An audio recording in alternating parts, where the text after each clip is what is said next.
साडा आपस च इतफाक है नहीं, एक दूसरे के खिलाफ है सारे कि उसका अच्छा शो क्यों जा रहा है, उसने क्या किया अच्छा, मतलब दूसरे की खबर रखते हैं, अपनी नहीं।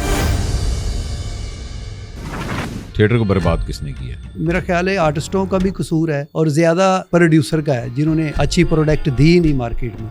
क्वालिटी वो देखता ही नहीं हो, वो देखता है बुकिंग पे क्या आ रहा है, ये लड़की की कितनी टिकटें आगे बिकती हैं। आर्ट नहीं दे रहे लोगों को, बिजनेस कर रहे हैं।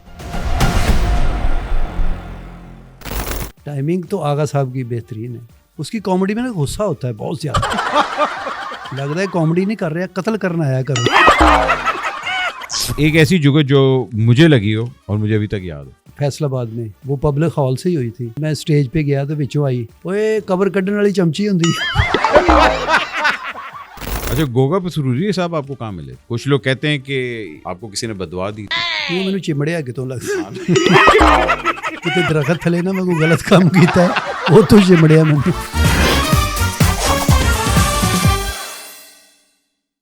अस्सलाम वालेकुम ख़वातीन और हज़रात, मेरा नाम अहमद भट्ट है and thank you very much for tuning in to excuse me with me. आप लाइक करते हैं, सब्सक्राइब करते हैं, इसी की वजह से हमारा चैनल चल रहा होता है। हम लोग पाउडर का काम थोड़ी करते हैं कि जो हम लोग अपने आप को इस तरह सपोर्ट करें। हम लोग क्या करते हैं कि गेस्ट को बुलाते हैं, तरले मिलते करते हैं कि प्लीज़ हमसे पैसे ना लें, मगर फिर भी वो अपने प्यार मोहब्बत से आते हैं और ये शो में आके बैठते हैं और अपनी कहानी बताते हैं। ख़वातीन और हज़रात, आज के हमारे जो मेहमान हैं उनकी कहानी कमाल की है। कह लें कि आउटसाइडर है और पंजाब के अंदर थिएटर के अंदर घुसना और उसके अंदर आके अपना नाम बनाना, स्पेशली ऐसे दौर में जहां बहुत बड़े बड़े जिन पहले से ही मौजूद थे। शक्ल से तो ये बहुत बड़े जिन लगते हैं, लेकिन लगता है कि इनको ये अरकान हो गया। पंजाबी कॉमेडी के अंदर वाकई इनकी कोई मिसाल नहीं है। मैं कहूँ नहीं, पंजाबी कॉमेडी के अंदर वाकई ही ये बेमिसाल हैं और इन्होंने इतनी जल्दी अपना नाम बनाया है और one of the greats comedians में से इज़ आप कह लें कि टॉप 10 के अंदर इनका नाम ज़रूर आता है। लेकिन मैंने इनके साथ काम करने का मुझे बड़ा एजाज़ मिला और मुझे ये भी जानने में मिला कि जितना बड़े कॉमेडियन हैं उससे बहुत बड़े ये इंसान हैं। ख़वातीन और हज़रात, प्लीज़ आज आपकी भरपूर तालियों में और थोड़ी थोड़ी गर्मी गर्मी सर्दी सर्दी के अंदर प्लीज़ वेलकम बहुत ही माड़े से और बहुत ही कमज़ोर the one and only Salim Albela साहब। सर क्या बात, क्योंकि जो देख रहे हैं वो भी क्लैप कर रहे होंगे, मेरा ख्याल है। अच्छा, मुझे बताइए अलबेला बहुत नाम। शुक्रिया, थैंक यू भट्ट साहब, सर आपने मतलब कहा कि बहुत जल्दी नाम बना लिया। जल्दी तो नहीं है लेकिन बड़ा टाइम लगा है। टाइम तो लगा, मगर वो बात लोगों को यही लगता है कि ये लड़का नया आया है। हाँ, नया। मुझे बताइए अलबेला नाम क्यों? मतलब हमारे पास तो द ग्रेट अलबेला साहब, फिर हमारे हनी अलबेला साहब। जी जी तो जी। ये अलबेला नाम के ऊपर क्यों ठग मारी? नहीं, अलबेला साहब हमारे मुल्क का एक असासा था, बहुत बड़ा नाम था, फिल्म इंडस्ट्री का भी, थिएटर का भी, और वो गाना भी गा लेते थे, वर्सटाइल फनकार थे वो, एंटरटेनर थे ना, जी जी, बहुत। अल्लाह ताला ने उन्हें मुकम्मल एक पैकेज दिया हुआ था। बिल्कुल। तो मैं वैसे आउटडोर में काम करता करता जब लाहौर आया तो मेरा नाम सलीम था, सलीम बूटा कहते थे। अच्छा, सलीम बूटा। बूटा और मैंने सोचा कि ये कोई फनकारों वाला नाम तो नहीं है यार, ये क्या है। तो फिर मेरे दोस्त हैं ज़फ़र इरशाद साहब, बड़े अच्छे आर्टिस्ट हैं, उन्होंने मुझे अलबेला साहब का शागिर्द करवाया। वैसे तो मैं अमान साहब का शागिर्द होने गया था, तो अमान साहब ने कहा कि आप अलबेला साहब के शागिर्द हों, क्योंकि वो भी मेरे भी वही उस्ताद हैं, इस तरह हम पीर भाई बन जाएंगे तो खुल के काम करेंगे। अच्छा, पता नहीं उन्होंने मगरों लाया या कि मैंने कहा उस टाइम पे रख रखा होता था ये, मतलब कि अच्छा यार तू आया है, शागिर्द बनना है, चल भाई मैं तेन सिखाना, और ये सारा कुछ नहीं। बट साहब सीखना क्या है, अदब में ही सब कुछ है। जो अंदर इंसान के होता है वही बाहर आना है। ये कोई ऐसा काम तो है नहीं टेक्निकल या कोई इलेक्ट्रिशियन है या खराद का काम है। ये तो सीखने से नहीं आता, ये देखने से आता है, समझने से आता है। अच्छा, ये बड़ा एक ना बहस हुई थी हमारी कि भाई कॉमेडी जो है वो सिखाई नहीं जाती। ये वाकई अगर आप में है तो है, वरना इसको मतलब सिखाया नहीं जा सकता। आप इसे इत्तेफाक करते हैं? नहीं, बिल्कुल। लेकिन इसमें एक चीज़ है, जो हमारे जो लेजेंड फनकार काम करते थे उनको फॉलो करें आप। जैसे कोई किसी की इंस्पिरेशन सिंगर होता है तो उसने सिंगर बनना है। हाँ। जो एक्टर होता है उसने भी कोई ना कोई उनकी इंस्पिरेशन होती है। हाँ, मतलब आप रियाज करते हैं अपने सारा कुछ। जो कॉमेडियन है वो अच्छी बात करता है, लेकिन उससे अच्छी बात करने वाले भी तो पड़े दुनिया में। हाँ।